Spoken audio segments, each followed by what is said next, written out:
Dito na naman po tayo. Ito, napakagandang pag-uusapan na naman po natin. Ito, ang lupit. Alam naman po natin mga idol, na pag marinig natin, Tulpo Brothers, napakalupit po talaga ng Tulpo, di ba?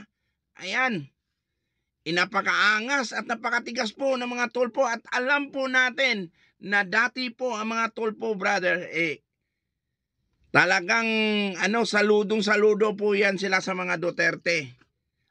At ngayon, alam po natin nung nakaraan, bumaliktad po yung mga Tulpo.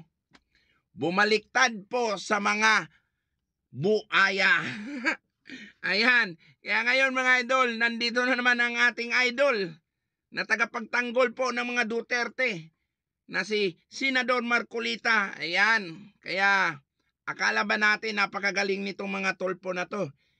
Bakit pagdating dito kay Senador Marcolita, parang bahag yung buntot nila? Di ba? Bakit pagdating dito kay Senador Marcolita, parang natamimi ata si Senador Tulpo dito at yung isang Tulpo niya na kapatid.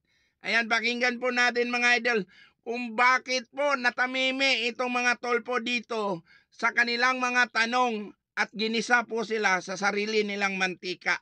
So ayan, panoorin na po natin yan. Ba't kinakalampan ng 48 hours? Sabi nga na dito, isang pindot lang yan, tapos na wala na yung apps na yan. Ba't kinakailangan palugit? Para marami pang pwedeng tumaya? Para meron pang mga kukuha ng porsyento sa mga taya na yun? Mr. Chair, Sir, I'm asking may I interject? Sir, excuse me. I want him to answer my question. Senator Rafi finish first. I want him to answer my question, Senator.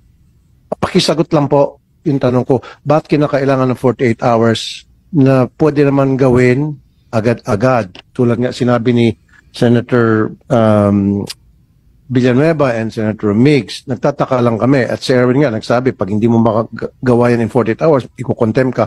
Pakipaliwanag. Okay, mabilis lang. Don't be harsh on anybody. Yung PAGCOR ang uunahin natin dito. Sila yung nag-breakdown ng regulation. If they cannot regulate their own accredited and approved online game operators, at sinasabi nila ngayon dito, Mr. Chair, ang problema yung pong mga illegal. Bakit hindi po nyo puntahan ng mga platforms, Mr. PAGCOR? Ang mga platforms, kabisado naman natin kung sino-sino sila. Ito yung Google Pay. Ito yung Amazon, ito yung Facebook, ito yung Twitter. Can you not go to them in the first place with the help of DICT? Doon kayo magsimula. That's the first layer. And then go back to your legal or illegal. Tingnan nyo kung meron silang KYC measures to protect the public. Why are we frying the e-wallet? Wala po akong nakikitang participation nila sa e-gambling or whatever.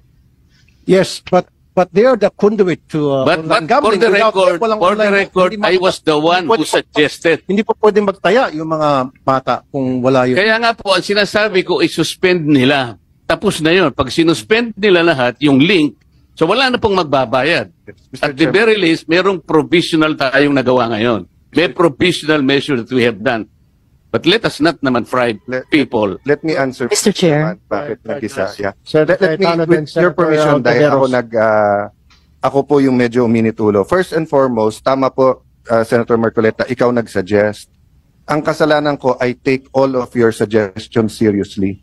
Na-offend lang po ako na sinagot kasi na wala na yan, wala nang links.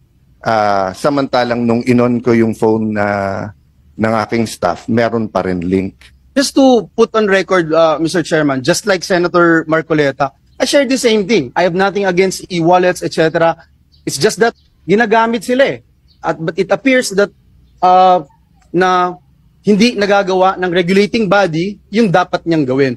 Kanina, uminit din yung ulo ko dahil hindi ko po alam. And So ayun mga idol, nakita nyo naman at narinig nyo naman kung paano ginisa ni Senador Marcolita itong question, itong tanong ni Senador Tulpo, no? Itong si Senador Balingbing, Rapi Tulpo.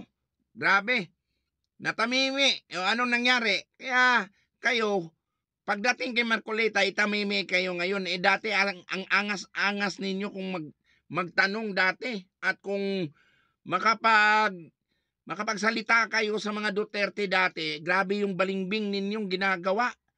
Ngayon, ano nang nangyari? Ha? Di tamimi kayo. Yan ang mahirap Kung sino yung nasa ibabaw ngayon, doon kayo sumipsip sa puwet.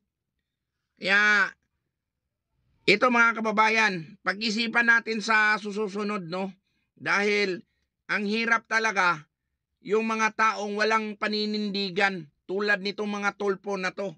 Dati, talagang idolong-idolo nila itong mga Duterte. Pagdating nung medyo na yung mga Duterte, naipit yung mga Duterte dahil sa mga isyu na ibinabato na hindi naman totoo, biglang bumaliktad itong mga lukulukong to at doon pa kumampi talaga sa administrasyon. Kaya sa susunod, mag-ingat na po tayo. Kailangan natin ibuto itong mga talagang totoong nagsuporta talaga kay Tatay Digong. Kaya maraming salamat po ng ating mga kababayan na nanonood at sa inyong suporta, maraming salamat. At sana tuloy-tuloy pa rin tayo at hindi po tayo mawala ng pag-asa, lalong-lalo na sa pagmamahal natin kay Tatay Digong. God bless po sa lahat at idol ko pa rin ang lahat ng mga DDS.